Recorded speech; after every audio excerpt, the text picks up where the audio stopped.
Il y a quelque temps, j'ai interviewé mon ami François Denis, qui est un entrepreneur aguerri, qui a une ascension fulgurante sur son parcours, sur son mindset, sur selon lui, qu'est-ce qui fait qu'un entrepreneur réussit ou qu'est-ce qui fait que notre échoue. Et aujourd'hui, je l'ai fait venir pour une autre interview pour qu'il nous parle d'un projet très particulier, un projet absolument dingue qu'il est en train de réaliser, qu'il est en train de monter et qui va probablement changer une phase du monde. Donc, je ne t'en dis pas plus, je ne te spoil pas plus et je te laisse découvrir l'interview après le générique.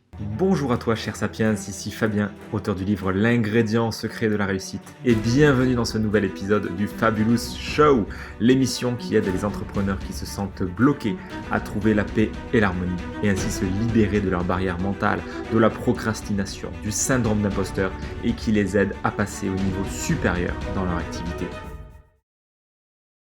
Bonjour François, bonjour à toi auditeur qui est en train de nous écouter dans ce nouveau Fabulous Show. Aujourd'hui c'est un jour particulier parce que j'accueille à nouveau François Denis, un ami, investisseur et plein d'autres étiquettes dont je t'épargnerai aujourd'hui.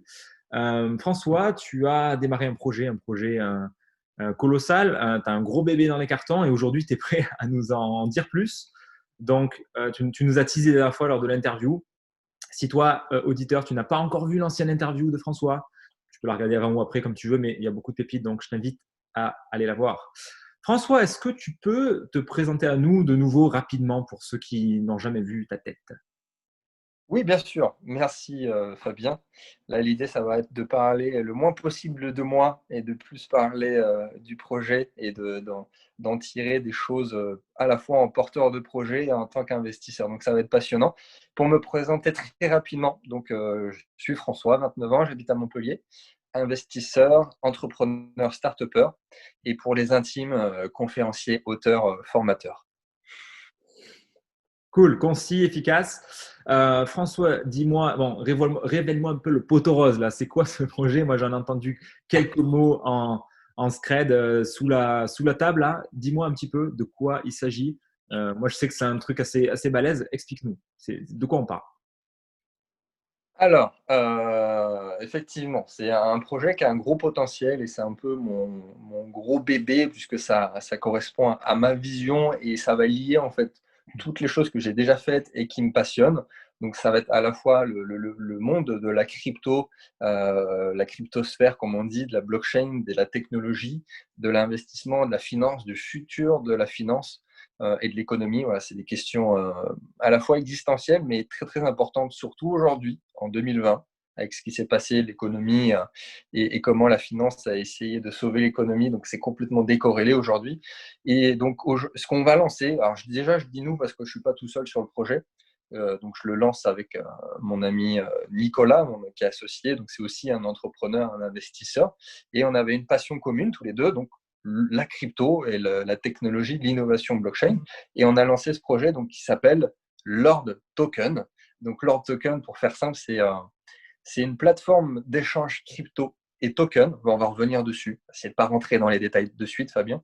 Donc c'est une plateforme d'échange européenne avec, pour commencer, un service humain très haut de gamme, ce qu'il n'y a pas sur le marché, des accompagnements premium et des services d'investissement en interne qu'on trouve nulle part ailleurs, en fait, pour faire court. Et leur token, pour parler de la mission, c'est de rendre l'investissement accessible à tous et, comme je le dis très souvent, de rendre les tokens souverains. Donc, c'est le modèle des tokens qui est particulièrement ingénieux et subtil. On va en reparler, mais c'est vraiment pour faire une conclusion, c'est une vraie réflexion autour de l'avenir du système monétaire. Et leur token, dans tout ça, ça va utiliser l'innovation blockchain qui est une véritable révolution, un changement de paradigme à la fois technologique et bien plus que ça, hein, c'est économique et sociétal, ce qui est encore très, très peu compris à l'heure actuelle. Hmm.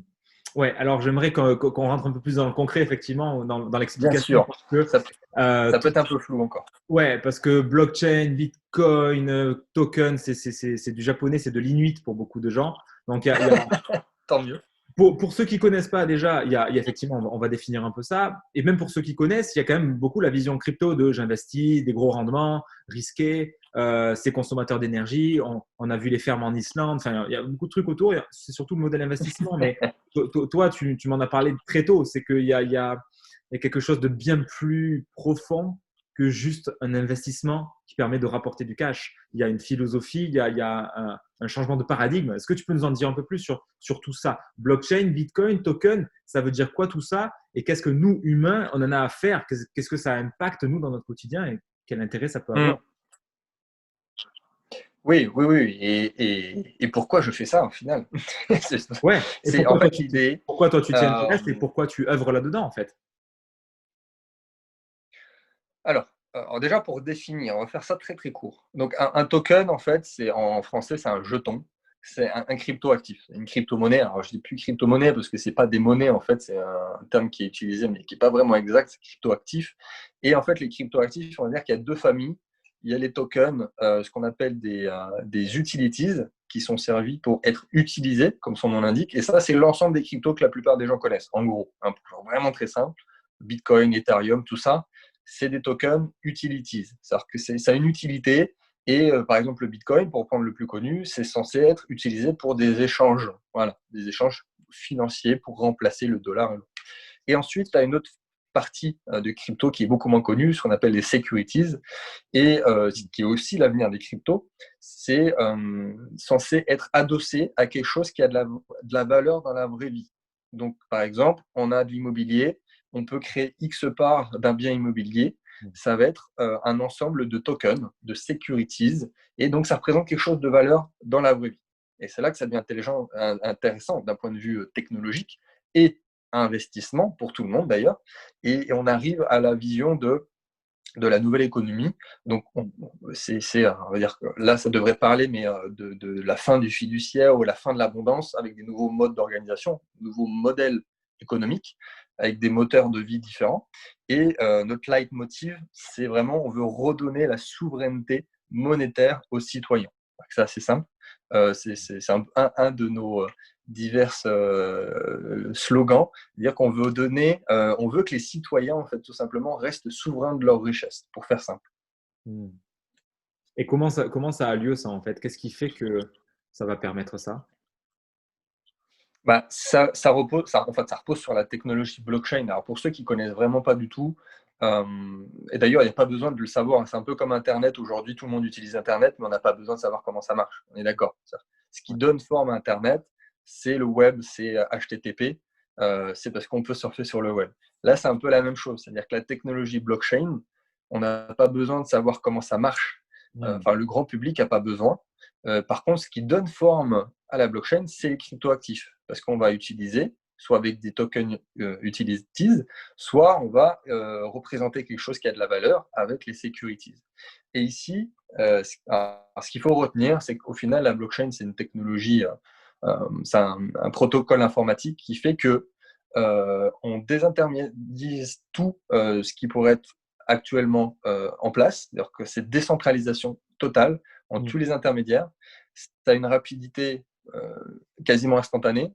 Du coup, les frais n'existent plus. Enfin, il y a vraiment beaucoup, au point technique, il y a beaucoup de choses qui seraient très intéressantes pour l'ensemble de la population, à commencer par d'un point de vue financier et investissement.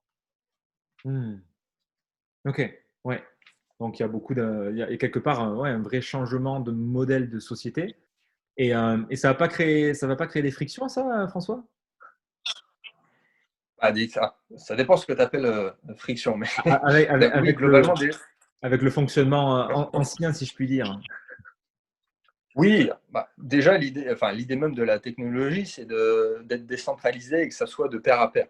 Du coup, on n'a plus de tiers de confiance, il n'y a plus de gouvernement, de banque centrale qui gère l'argent. Enfin, quel que soit le domaine, là on parle de finance et d'argent depuis le début, mais si on parle d'immobilier, tu vois, il y a plus de notaire, enfin, on désintermédiarise tout, Hmm. et forcément, il y a des métiers qui sont censés disparaître, et des puissances, c'est-à-dire les personnes qui ont le pouvoir, qui sont censées ne plus l'avoir. Donc d'un point de vue forcément d'une société pyramidale qui existe depuis toujours, bah, d'être complètement changé et de rentrer dans le nouveau paradigme où en gros tout le monde est au même niveau, et en fait on peut très bien échanger un token immobilier à une autre personne qu'on ne connaît pas contre un token, je ne sais pas, qui représente un tableau d'art, par exemple, et il n'y a plus du tout d'intermédiaire.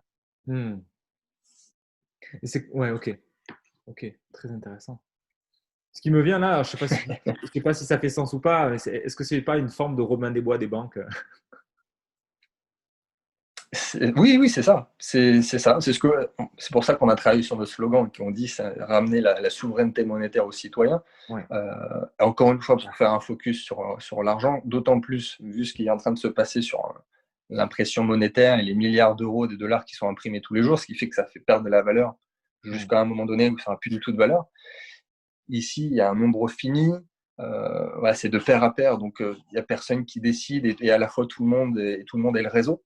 Ce qui fait que voilà, c'est pour ça que c'est la financiarisation de l'économie, ce qui a donné c'est un peu le grand mal du siècle, on est dans une impasse un peu monstrueuse et c'est de changer la logique économique. Et forcément, pour l'investisseur, pour la personne lambda, en fait, tout le monde est concerné. Mmh. Et du coup, tu as commencé à en parler un peu, mais j'aimerais que tu ailles plus loin justement. Pourquoi toi tu lances ça? Pourquoi tu lances Lord Token? Et pourquoi maintenant, au moment où on parle? Alors c'est ultra intéressant, parce qu'évidemment, bon, on va pouvoir discuter un petit peu après de la concurrence, de pourquoi celui-là, pourquoi pas. Déjà, d'un point de vue purement du marché, on va dire que les planètes sont alignées. Tu vois, au premier point, c'est-à-dire que d'un point de vue purement crypto, on est sur une phase où on a eu les premiers, ce qu'on appelle des early adopters, c'est-à-dire que les premières personnes, les technophiles, les gens qui s'intéressent, qui se sont placés, mais il n'y a que eux. Genre, en fait, le grand public ne connaît pas encore et Ouais. on devrait arriver dans les années qui arrivent, justement, avec un Bitcoin qui devrait exploser. D'ailleurs, ça a commencé, là, il est sur la rampe de lancement. On a la Banque Centrale Européenne qui a officialisé la création d'un crypto-euro. On a PayPal qui lance son système de paiement en crypto. On a une hype incroyable. Enfin, le timing est juste parfait d'un point de vue crypto. Et après, pour ceux que ça intéresse, vraiment le côté start-up et investissement, le timing est ultra important. C'est une question à surtout pas négliger. Mmh. Souvent, on pense à être trop tard sur un marché, ce qui est vrai, hein. Des fois, il y a des personnes qui arrivent trop tard. Même des fois, même si on arrive trop tard, c'est pas grave, on peut avoir des concurrences. Ouais. Mais il y a aussi de ne pas venir trop tôt. Il y a plein d'exemples aussi Ouais. d'entreprises, de startups qui se sont lancées trop tôt, qui se sont cassés la gueule, le marché n'était pas prêt, ou c'était pas assez mature, il n'y avait pas assez de volume financier pour soutenir les projets. Et il y a plein d'exemples, hein, toi, Google, Facebook, enfin, ils n'ont pas du tout été les premiers sur leur marché. Mmh. Et donc, d'un point de vue crypto, on est très très bien. Après, pour rajouter et conclure sur cette question-là, en tant qu'utilisateur, vraiment là, de plateformes crypto, vraiment en étant dans la cryptosphère française, j'aime bien ce mot, on a vu qu'il y avait plein de choses qui n'étaient pas parfaites, quoi, qui n'allaient pas. C'est encore une innovation jeune. Et on a vu que en tant qu'utilisateur, par exemple, aujourd'hui, tu es sur une plateforme d'échange crypto, tu ne peux pas avoir quelqu'un au téléphone. Et si tu essayes de contacter quelqu'un, ça va être en anglais, ça va être en support, il va mettre 2 jours pour répondre. En gros, ce que je suis en train de dire, c'est que demain, ma grand-mère ou ton oncle, ils veulent investir, bah, ils peuvent pas. Aujourd'hui, c'est les gens, les jeunes, les technophiles, enfin, c'est pas du tout le grand public. Et on a essayé de résoudre tous les problèmes. Là, c'est qu'un exemple, mais c'est encore un marché embryonnaire. Et pour finir, c'est qu'en Europe, il n'y a pas de plateforme d'échange. Mmh. Il y en a aux États-Unis, il y en a plusieurs en Asie. Euh, et forcément, les Européens, eux, ils utilisent les échanges des autres continents, mais il n'y a pas d'acteur majeur en Europe dessus. Et nous, déjà, pour commencer, on voudrait être un des leaders de l'échange crypto en Europe. OK, OK, donc c'est de se positionner sur le marché européen avec, enfin et même du coup avec une boîte française, en tout cas avec toi qui es en France, je sais Eh pas ben si oui. elle est française, mais et du coup, c'est une sorte d'alternative que tu vas aller chercher aux acteurs actuels de Kraken, de Binance et cetera, mais avec un élément différenciant, mais c'est sur la même nature en tout cas, c'est ce qu'on appelle une plateforme d'échange en fait. Alors, en fait, c'est ça. C'est qu'on a essayé d'améliorer tout ce qui se fait, OK. d'avoir un positionnement haut de gamme. En plus, dans le monde entier, les Français ils sont connus pour être dans le luxe, toi, pour vraiment faire du haut de gamme, Ouais. et de se positionner en Europe. Donc, on va dire que, pour poser la question qui revient très souvent dans le milieu des startups au niveau des avantages, on pourrait dire qu'il y en a vraiment trois, pour vraiment pour faire court et rassurer les gens ici. C'est le premier point, c'est là où on met le paquet, c'est le service premium, le service 5 étoiles, c'est vraiment la clé de voûte du projet. Et on est convaincu que toute l'Europe, après le monde, mais d'abord l'Europe, sera sensible à un support client français. Le deuxième point, et c'est là où on rejoint ce qu'on a défini tout à l'heure avec les tokens, c'est qu'aujourd'hui, les gens ils connaissent les cryptos connus, on va dire les utility tokens, et nous, on va proposer en interne des services d'investissement alternatifs basés aussi sur les security tokens. Non, par exemple, tu vas pouvoir investir sur de l'immobilier tokenisé, sur un joueur de foot tokenisé, sur de l'art des entreprises tokenisées. Donc non seulement tu pourras acheter ton Bitcoin, ton Ethereum, mais plus que ça, avec des services en interne décentralisés sur des tokens. C'est vrai que c'est le deuxième point qui est très important, qui n'y a pas forcément, qui a pas du tout d'ailleurs sur les concurrents. Ça, c'est Et ouf. troisième point très important, Ça, c'est ouf. Personne fait ça. bah, Personne fait ça. alors, en fait, c'est un des gros points de la philosophie blockchain et qui fera que les acteurs qui réussiront vont être assez énormes. Donc, c'est ça qui me tient à cœur parce que, OK, investir sur le Bitcoin, machin chose, c'est très bien, on donne du volume au marché et c'est OK, il faut du gros volume, mais ça reste quelque chose de volatile et ça reste sur des utilitaires. Demain, représenter et réinjecter de l'argent dans l'économie réelle via les tokens securities, c'est un autre délire. Ça sera une autre chose. Et ouais, troisième point, c'est ce que je te disais tout à l'heure. On veut se positionner comme la plateforme numéro 1 en Europe, mais en plus, on s'est associé avec un des acteurs majeurs actuels, d'ailleurs, qui n'est pas européen, mais ce qui fera qu'on aura, dès le lancement, on aura 3 milliards de dollars de liquidités par jour. Ce qui, en fait, on sera, dès le lancement, on sera la plus grosse plateforme d'Europe. Waouh. Donc, c'est pour ça que ça a du potentiel, mais alors, tout est à faire et tout peut être fait, mais c'est pour ça que c'est mon gros bébé et que derrière, il y a un gros enjeu qui est mis en place par rapport à ce que ça représente. Parce qu'évidemment, si tout ce qui représente de la valeur dans la vraie vie est tokenisé, il y a énormément de choses, ça représente des milliers de milliards en fait. Ouais. Et parle-moi un peu du comment ça se passe le lancement, comment tu là tu es dans les starting blocks, je crois que ça va arriver un petit peu. Concrètement, ça démarre comment? Ça démarre quand? Est-ce que tu peux en dire un peu plus sur ce projet, quand est-ce qu'il va émerger et que finalement, moi j'ai hâte de voir que ça sort de terre. Bah, le projet en tant que tel, le Lord Token, ça sera dispo en 2021. C'est-à-dire que le projet qui sera disponible pour les utilisateurs, pour D'accord. toi qui écoutes, pour toi Fabien, pour moi, ça sera dispo en 2021. Ouais. Là, on est en pleine levée de fonds, en fait, tout simplement, parce qu'il faut un certain capital pour pouvoir tout simplement lancer le projet. Alors, quand je dis levée de fonds, c'est vraiment, là, c'est une start-up. Donc, c'est à la fois le côté développement, c'est à la fois le marketing, le lancement européen, payer des gens, on va avoir des salariés, donc forcément, ça demande un certain budget. Et là, on est en pleine levée de fonds, ce qui fait que jusqu'au 31 décembre 2020, on est en levée de fonds. Et ça va être intéressant, on va dire, pour l'investisseur de se positionner maintenant par rapport à ce qu'on veut lever. Hmm. Alors justement, en quoi c'est intéressant de se positionner? Alors, c'est intéressant. Alors, on va donner des chiffres, Fabien. La Vas-y, dis. levée de fonds, parce que ça peut être intéressant d'ailleurs, même là on parle pour un investisseur, mais pour un porteur de projet, de voir Ouais. comment c'est, quels sont les chiffres, comment on peut faire. Il y a plein de façons de faire des levées de fonds d'ailleurs. Hein. Même il y a des levées de fonds purement en crypto, c'est très particulier. Et une levée de fonds classique, on peut en faire de 10 façons différentes. Donc ici, ce qu'on a fait, le coût du projet déjà, c'est de 2,9 millions. C'est pas des cacahuètes, c'est pas non plus exorbitant, parce que tu as des levées de fonds à plus de 8-9 chiffres des fois, 8 chiffres surtout. Et nous, donc Nicolas et moi, on a déjà investi 100 000 euros en fonds propres, c'est-à-dire que pour la faisabilité technique, légale, lancer le projet en 2021, tout le tintouin, on a déjà mis 100 000 euros. Donc la levée de fonds en tant que telle, c'est 2,8 millions, et on l'a fait sous forme d'obligations, des obligations convertibles. Alors, qu'est-ce que c'est? Qu'est-ce que c'est une obligation convertible et ce que ça représente? Donc, si vous faites les calculs, il y aura 4000 obligations au prix unitaire de 700 euros. En gros, une obligation, c'est 700 euros. Vous pouvez vous positionner dessus. Et qu'est-ce que ça donne? Pourquoi vous devriez prendre une obligation? Ça donne droit à deux choses. Premièrement, ça donne droit à un taux d'intérêt de 12% par an.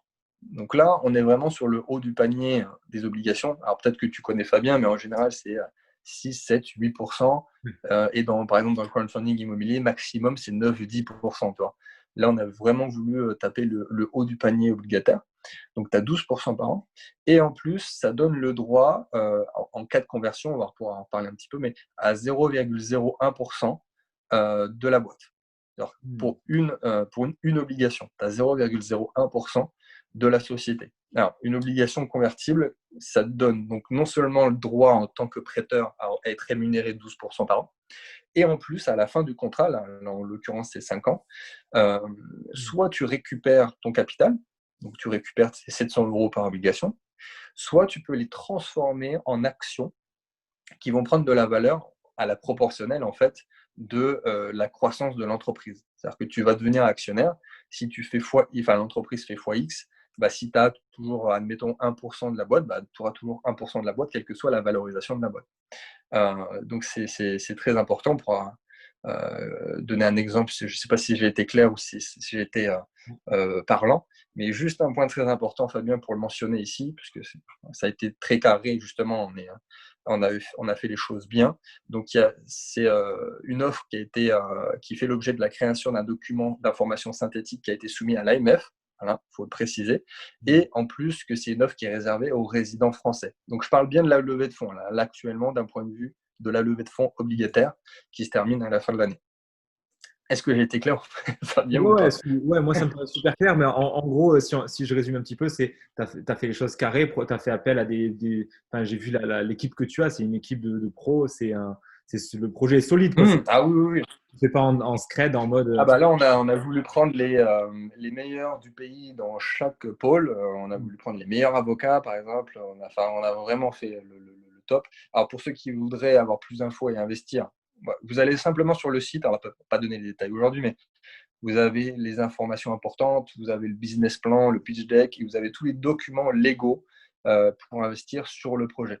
Mais bien évidemment, déjà d'un point de vue, t'imagines bien, Fabien, pour ce genre de projet, il faut avoir les agréments, quoi. Il faut déposer Oui, le dossier sur la table de l'AMF, hein, voilà, qui contrôle tout, et c'est normal d'ailleurs, parce qu'on fait pas n'importe quoi, et que c'est un gros projet, quoi. ouais. Est-ce que tu peux revenir un petit peu sur du coup le business en lui-même? C'est quoi le business model? Comment tu fais du cash? Comment tu fais? Alors, ouais. Alors, nous, Lord Token, comment on va faire du cash? C'est important parce que c'est le but quand même. Une entreprise va grossir si elle a un business model viable. Sinon, c'est une association ou sinon, ça ne va pas très loin si tu ne fais pas de cash. Ici, le cash, dans l'idée, c'est toujours de servir la vision qu'on a sur l'économie de demain, mais c'est très simple. C'est-à-dire que nous, on prend des frais et des commissions. Là, de façon assez classique comparée à la concurrence.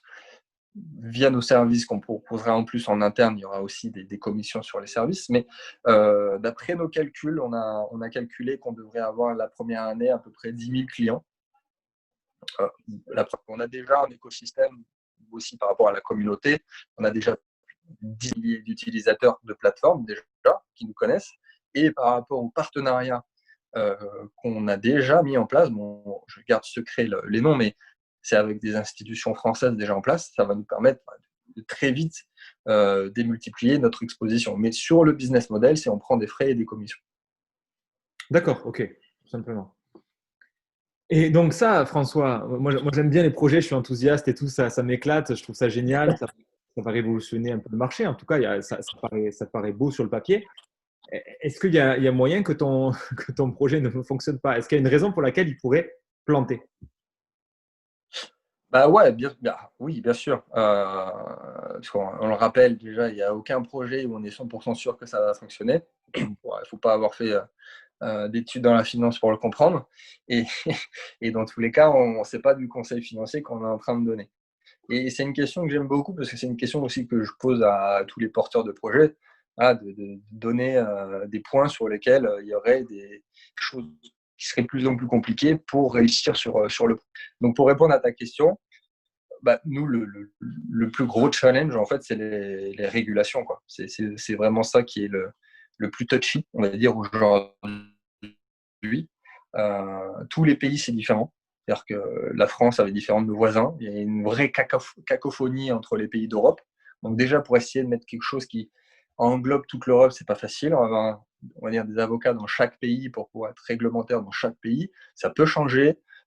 Aujourd'hui, sur le marché de crypto, on va dire que c'est un peu l'Allemagne qui est leader. Mais voilà, il y a des pays qui n'ont pas encore réglementé ça en tant qu'instrument financier encore. Donc, c'est un peu compliqué. Et forcément, d'un jour à l'autre, ça peut très bien changer. Et les régulations, c'est vraiment le point le plus important pour nous. Parce que derrière, c'est que de la technique, de la faisabilité et d'aller chercher de l'investissement pur et dur. C'est-à-dire que ça nous regarde. Mais les régulations, c'est d'un point de vue extérieur. Donc, c'est vraiment la raison pour laquelle le projet pourrait moins bien réussir, on va dire. Hmm. Et comment toi, ton équipe, comment vous maximisez les chances que ça fonctionne au sens où, bah, je sais que tu aimes bien Nassim Taleb, il y a cette notion de signe noir, il y a cette notion on n'en sait rien, l'avenir on ne connaît pas, on ne peut pas maîtriser. Comment toi tu te prémunis de ça Ouais, et tu mets toutes les chances de ton côté pour que ça fonctionne? ouais, bah, c'est intéressant. Alors, déjà, le fait d'être. Alors, on va faire un lancement normalement dans plusieurs pays dès le lancement. Euh, c'est à la fois un désavantage vu le marché, ce que je viens de dire, hein, parce que tous les pays ne sont pas d'accord, mais c'est aussi un avantage, parce qu'admettons demain, Oui. je sais pas, on a 20 pays qui sont où on est OK, bah, s'il y en a un qui dit demain c'est interdit, vous n'avez pas le droit de faire de la crypto, ou demain on cherche complètement la taxation et l'imposition, dans un sens, c'est pas grave parce qu'on aura l'ensemble des pays. Si on avait fait que la France, par exemple, ça aurait été un peu tendu pour nous, mais c'est à la fois un désavantage et un avantage. Après, le fait aussi de proposer plusieurs services en interne, de ne pas faire que de la crypto utilitaire comme la plupart des concurrents font, mais aussi d'aller chercher des securities, donc des choses qui ont de la vraie valeur dans le monde extérieur. On va avoir de l'immobilier et autres, mais il n'y aura pas que ça. Mais là, au moins, ça représente quelque chose qui est adossé à l'économie réelle. Donc, d'un point de vue purement financier, on prend très peu de risques par rapport à ça. Mais le but, c'est d'un point de vue investissement et d'un point de vue juridique, la meilleure team d'avocats dans chaque pays, en fait. Hmm. Ouais, ouais. C'est, voilà, c'est beaucoup de travail. Et on le sait que la partie juridique, ça sera la bataille. Ouais, ça, tu peux pas contrôler, t'en sais rien. En fait, c'est le futur, c'est en train de bouger en plus, vu que, comme tu disais, c'est un truc de technophile, mais ça va venir grand public. Il va forcément y avoir des impondérables et des lois autour de ça. Surtout qu'il y a bah, les banques, il y a des groupes qui n'ont pas intérêt à ce que ça se développe, ce genre de truc, j'imagine. Bien sûr, comme toutes les technos, hein. Évidemment, quand on est passé du cheval à la voiture, ceux Ouais. qui étaient dans le business du cheval, ils étaient pas au top, quoi, hein. Ils avaient passé du Minitel à l'ordinateur. Enfin, il y aurait un millier d'exemples. Et c'est toujours Ouais. pareil.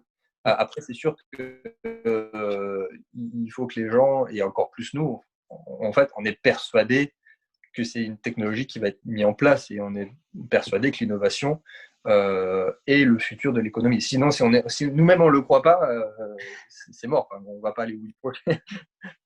Ouais, donc finalement, tout part de la certitude que tu as, toi, dans l'importance que ça revêt dans la société. Bien sûr. Et comme on l'a dit tout au début, c'est vraiment, ça touche tout le monde. Ça touche le particulier, les investisseurs, les sociétés, les industries sous-financées, enfin, vraiment tout le monde. Et ça fait le lien avec le futur de la société, d'avoir des sociétés décentralisées où on redonne la puissance au peuple. Ça peut paraître joliment dit, mais au final, c'est la philosophie de base du Bitcoin, qui était la première crypto actif à être créé, c'est d'avoir un monde très libertarien où on redéfinit complètement avec un nouveau paradigme le modèle sociétal en fait, hein. C'est vrai. C'est vrai. Et pour creuser un peu plus loin là-dessus, François, je suis curieux de savoir pourquoi ça te tient à cœur à ce point-là, toi, d'agir dans ce sens-là, de proposer cette plateforme et de vraiment d'être un acteur, de vouloir être un acteur majeur de ce marché, numéro un européen, etc. À quel point, toi, ça te tient à cœur que ça marche, en fait?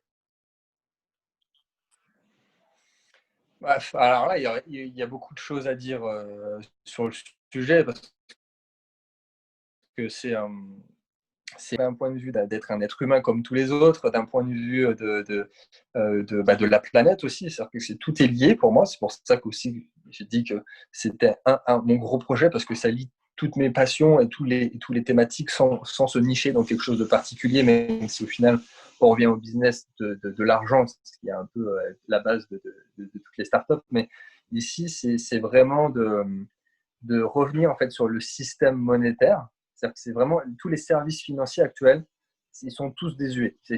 Ils vont tous être bouleversés dans tous les cas. Alors que même le système de virement CEPA, c'est créé dans les années 70. Je ne sais pas si tu te rends compte, mais dans tous les cas, ça doit changer parce que c'est plus d'actualité et on va aller vers un monde, on va dire, totalement libéré, avec des liquidités libérées, décentralisées, en toute transparence, avec une vraie désintermédiation. Et ça, quand on y réfléchit, c'est pas évident. C'est-à-dire que vraiment, toi, auditeur, si tu écoutes, dire quand est-ce qu'on a eu une vraie liberté, mais une vraie, hein, une liberté assumée, de faire ce qu'on veut avec notre argent, de faire ce qu'on veut sur nos investissements, ça n'existe pas en fait. Et là, le but, c'est de redistribuer le pouvoir. Et donc forcément, ça me touche. Alors, des fois, quand je fais des investissements, la banque me bloque, je ne peux pas faire ce que je veux de mon argent à la banque, on est fliqué. Enfin, même sans parler d'un profil investisseur, en tant qu'être humain, normalement, ça doit vous parler. Et plus ça va, cette année 2020 a été très particulière. Les notions de liberté ont été abordées, donc ça touche tout le monde. Et d'un point de vue purement financier, c'est des produits qui étaient avant réservés à une élite financière, c'est-à-dire que des choses que tu ne pouvais pas positionner.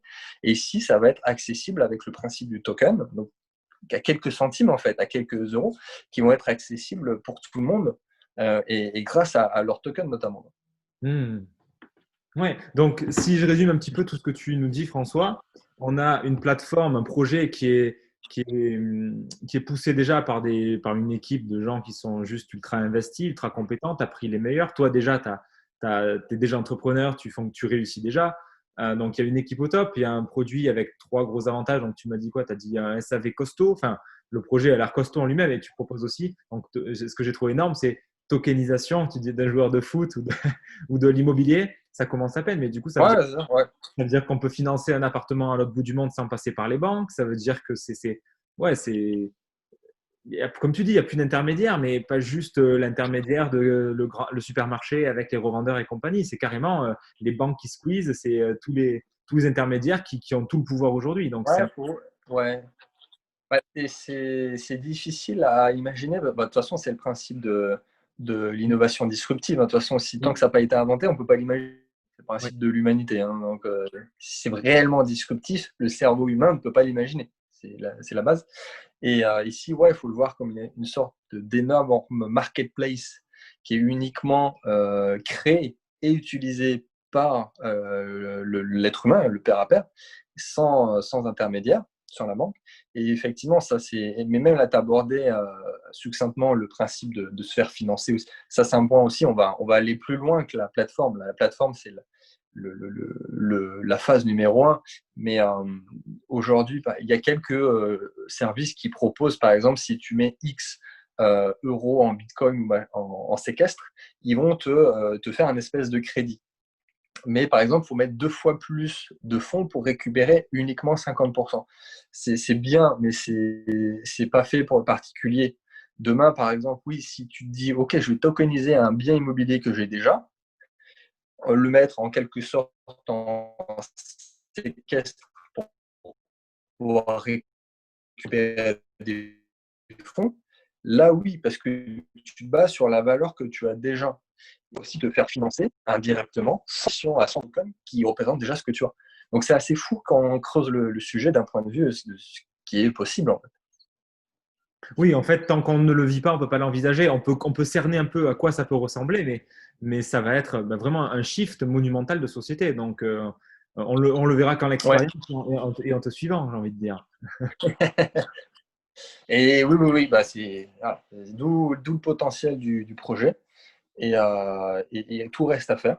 Mais c'est fait pour l'économie de demain. Et comme je l'ai dit, tout le monde sera gagnant. Particulier, professionnel, investisseur. Et j'ai hâte de le voir. Ben, complètement. Écoute, moi, honnêtement, ce projet, il m'enthousiasme. J'ai hâte de voir ce que ça va donner et je serai de la partie. Et j'aimerais savoir comment, que tu nous dises concrètement, comment est-ce qu'on peut investir dans leur token si on y croit pour tous les auditeurs qui résonnent avec ça, qui se disent, putain, mais il y a quelque chose là, je comprends pas forcément tout, mais comme tu as dit, il n'y a pas besoin de savoir qu'est-ce que la voiture, comment marche une voiture pour qu'elle marche, pas avec Internet. Mais j'y crois, ça fait Et sens. oui, ben, c'est pareil. Comment on fait pour investir, pour vérifier ce que tu dis aussi, vérifier l'équipe et vérifier que c'est solide et comment on investit après, si ça nous intéresse. Ouais.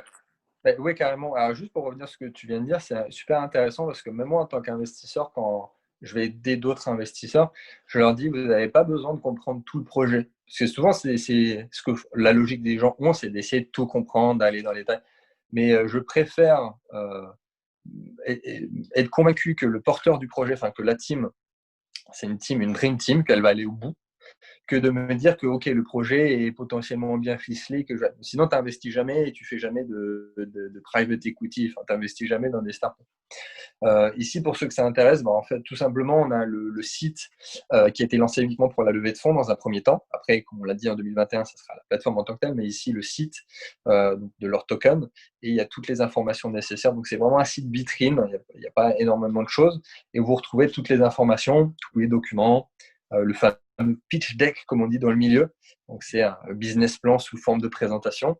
Et le document, comme on a dit, d'informations synthétiques qui a été soumis à l'AMF et tout ce qu'il faut pour pouvoir investir sur le projet, hein, que ce soit une obligation à 700 euros, sans obligation à 70 000 euros. Enfin bref, il y a toutes les informations qui sont sur le site. Cool. Bah écoute, je mettrai le lien dans la description de la vidéo, du podcast sur la plateforme. Franchement, bravo François pour ce projet. C'est couillu, comme j'aime le dire. C'est du culot. C'est ça, ouais. C'est un mélange de plein de C'est choses. exactement ça. Qu'est-ce que tu aimerais ajouter par rapport à, tu nous as parlé de ton projet, de qu'est-ce qui te motive à le faire, de comment on peut le rejoindre. Voilà, moi, c'est assez unique, c'est assez rare enfin, non, c'est la première fois que j'entends parler d'un projet pareil à sa naissance en plus. Et est-ce que tu aimerais rajouter un truc pour terminer? Est-ce que tu as une inspiration particulière? Ouais, on va être dans une vision un petit peu philosophique. On va pas parler de technique pour conclure, mais ça va au-delà des crypto-actifs en fait. C'est que c'est l'ensemble de l'économie et des actifs de valeur en fait qui sont concernés. Déjà, il y a une possibilité d'investissement qui est illimitée quand on réfléchit, c'est des milliers de milliards. Et dès qu'il y a quelque chose qui a de la valeur, c'est la tokenisation est possible. Et on revient à ce qu'on a dit, si on veut redonner la souveraineté monétaire aux citoyens. On est dans la fameuse impasse et plus ça va aller, plus les gouvernements tirent sur l'élastique, plus quand il va lâcher, ça va faire mal. C'est la fameuse financiarisation de l'économie, hein, c'est virtualiser complètement et quand tu as l'économie qui se casse la gueule et les marchés financiers qui sont à des plus historiques, il y a quelque chose qui ne va pas. C'est-à-dire que on ne peut pas continuer comme ça. Et en toute logique, c'est indispensable en fait de changer de logique économique et de reconsidérer les étalons de la richesse en fait. Cool. Ah, c'est une belle façon de conclure, je pense. C'est très disruptif et j'ai hâte de voir ce que ça va donner, mon cher François. Je laisse l'auditeur réfléchir à tout ça et d'y penser sérieusement. Ouais, ouais, carrément. À méditer pour toi, auditeur qui nous écoute, qu'est-ce que ça fait écho chez toi? Jusqu'à aujourd'hui, comment tu concevais l'économie, les banques, quand on creuse un petit peu ces sujets, la création monétaire, les banques, ben, il y a des trucs, il y a des trucs pas nets.